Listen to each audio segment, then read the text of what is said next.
ta tovarna predsteklene naprave že ima dalj časa težave, okvirno nekje 1 leto.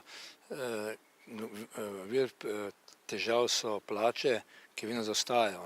Ta trenutek so jim dolžni marcevske plače, aprilske plače in seveda zdaj tudi zaostankov majska plača. Kje še tole regres za leto 2010, ki je delno izplačan, regres za 2011 in seveda tudi letošnji regres, ki nekje do konca tega meseca mora biti izplačan. V tem podjetju je zaposlenih ta trenutek še okoli 50 ljudi, nekje v proizvodnji 40, ostali so v režijskih službah, se pravi te spremljajoče službe.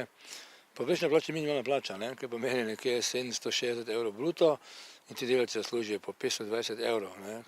In nekako jim vse ta leta, celo leto izplačuje polovične plače, pa spet polovične plače in si zamislite, kako ti ljudje težko preživljajo. Dolgo so držali, ampak zdaj jim je pač prekipelo in so napovedali stavko. Stavka je napovedana nekako po sklopih. Prvi del stavke je danes, kaj pomeni za marcevske plače, če ne bo do naslednjega meseca aprilska plača, je ponovno stavka napovedana in tako do konca, dok se te takojne zahteve, se pravi, so 3 glavne zahteve plače.